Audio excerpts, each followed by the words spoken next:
On September 2nd, 1990, at a remote ranch outside Nashville, Tennessee, a group of friends had gathered for a weekend of hunting.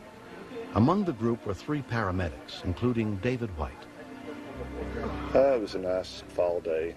We got there before sunrise that morning and got out in the field. And probably around 9 o'clock, we decided that it was going to be too hot for the doves to fly, so we went up to the house and they were preparing lunch. Kevin Wilson and Buddy Dixon had taken their ATVs over to visit a friend who lived nearby. When we was coming back, we was racing, and I was winning. One of the paramedics was the district chief of the Nashville Metro Fire Department, Lewis Mason. But we were really watching them because they were flying up through there, and it was on a gravel road. They were making a lot of dust, so, you know, usually that's what you'd just be looking at when you're just sitting around, you know, just talking.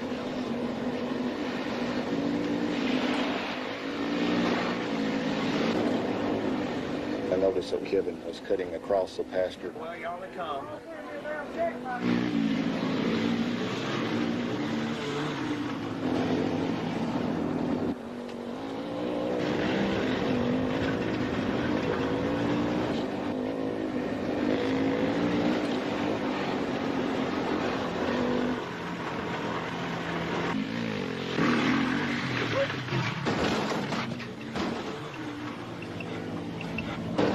I stopped and looked across the field. I thought that he just flipped over and he was going to get back up.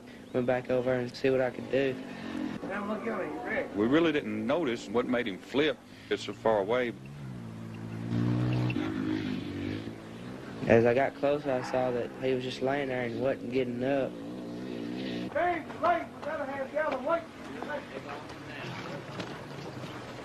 I looked where the tall grass was, came down to the short grass, and I realized, I said, no, there's 2 strands of barbed wire there, and he's hit the barbed wire fence.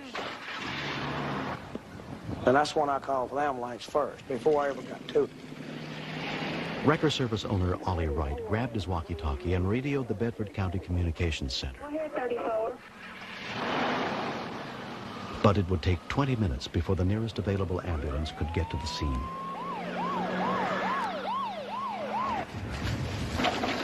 David got there first and looks up, and I could tell from the look on David's face that there was something bad wrong.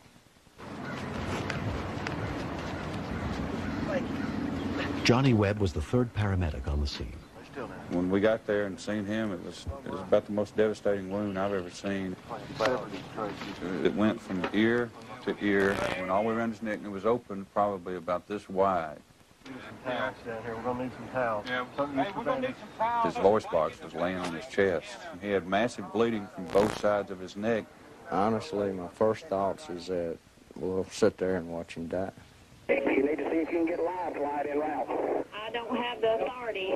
Control, we have 3 Metro paramedics on the scene. Because a district chief happened to be there, he was able to authorize the immediate launch of Life Flight. But they're wanting you to land on the scene. He's going down fast. Okay, Gordon, I mean, get him, hurry! Gerald Melton rode to the barn to get his brother Gordon, who was an operating room nurse. We had to be resourceful and use what we had. His trachea was severed, and he was actually breathing through the severed trachea right above the top of his sternum.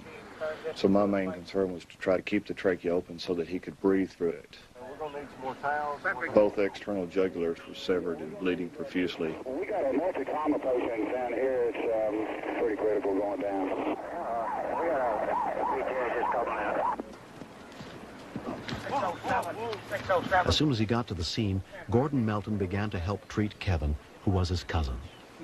When I first got out there, I saw Kevin laying on his side. Get some blankets, we need a blanket, some towels. My God, he's going to die. He's bleeding so much. 15 years that I've worked in an operating room, I've truly never seen an injury of this type on someone who is still alive. Try to hold his head there. Okay. Hold still, baby. Okay, I can't move my fingers too much there now. Kevin started to regain consciousness, and I knew he would be shocked by what was happening. Hold on. Hold still, Kevin. So I started talking to him. I just kept reinforcing we were trying to help him. He needed to go with us on this. Of course, he couldn't talk. His windpipe had been cut into. He wasn't moving any air through his mouth or nose.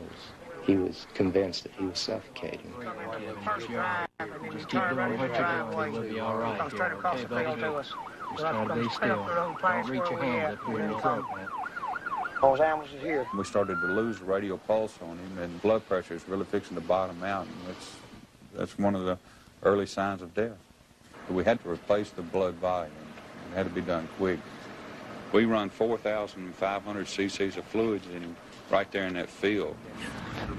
Somebody got a stethoscope. Yeah, let's get a stethoscope. We need some O2. I told him that we would put a tube into his windpipe to help him breathe. No, it's gonna choke you. All right, Kevin.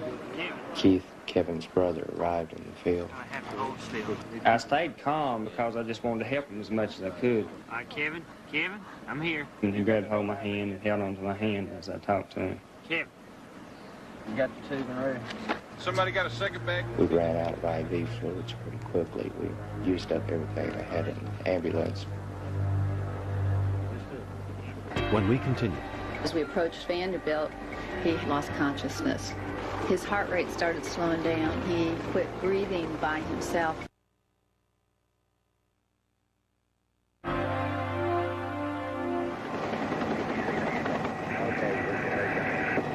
Land between the silo and the ambulance.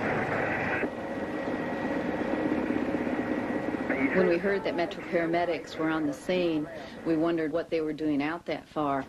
one of the flight nurses on board was Jane Herring.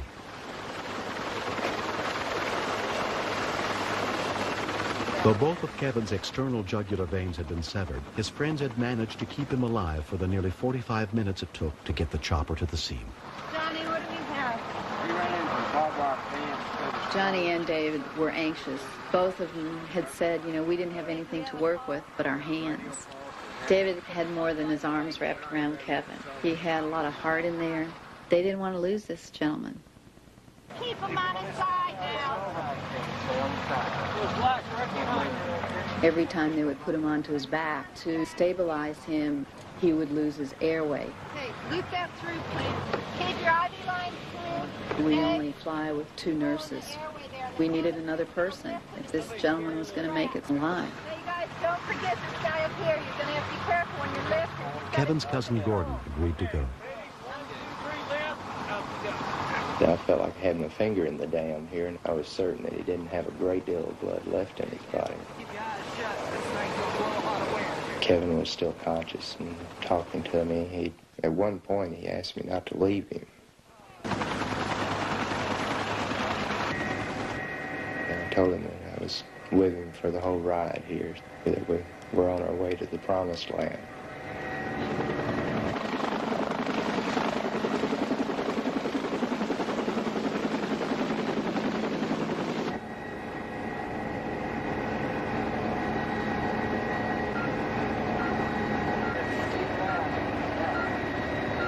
As we approached Vanderbilt, he lost consciousness. I called in and told him I needed to go directly to the operating room. We didn't have a lot of time left with Kevin. His heart rate started slowing down. He quit breathing by himself. Kevin was beginning to die. We're ready. I could feel his heart beating between my fingers. If we could just hold on for a few minutes more. Down there. I think it's down lodge.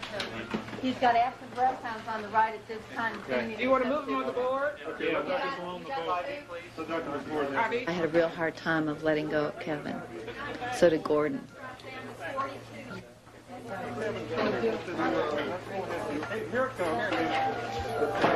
The trauma team at Vanderbilt University Medical Center was led by head and neck specialist Dr. John Caniglio. We started by gaining control of the bleeding sites and then went ahead and tried to reconstruct the tissues. There was a lot of contamination. We tried putting the crushed voice box and the swallowing passageway back together.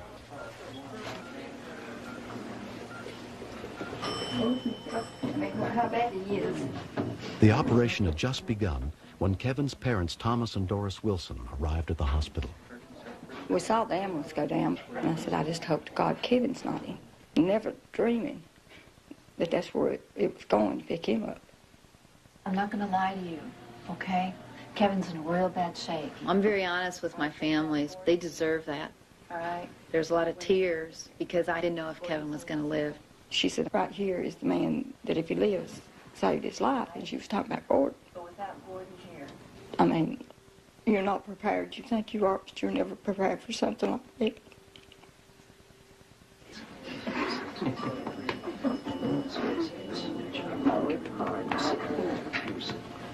By the end of the 6.5-hour operation, it was clear that although Kevin's voice box could not be saved, he would survive. Each time after when we went in to see him and all, you could see the improvement in him. And the doctors really couldn't believe how he changed. He just seemed to get better.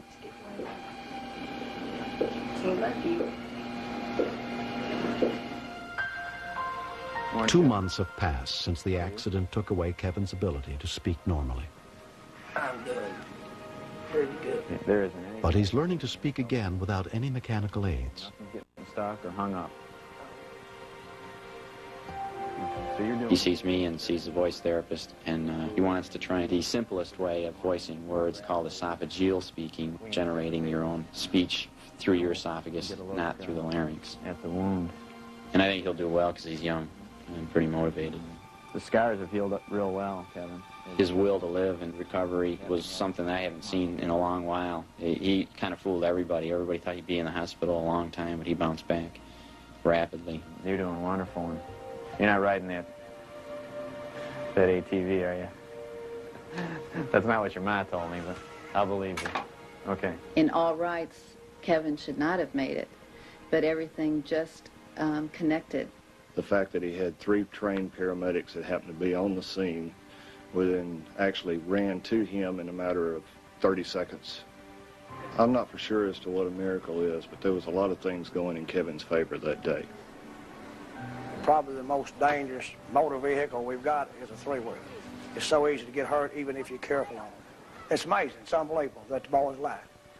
It's truly the type of injury that he would have died just moments afterwards had he not been able to receive medical attention immediately.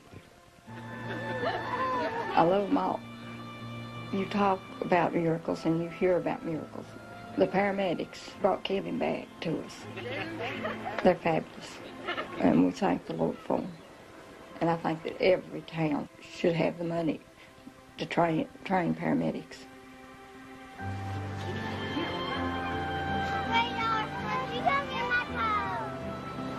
I think in looking back on it, it kind of reminds you of how close this family is. We don't see each other every day. We know who we are.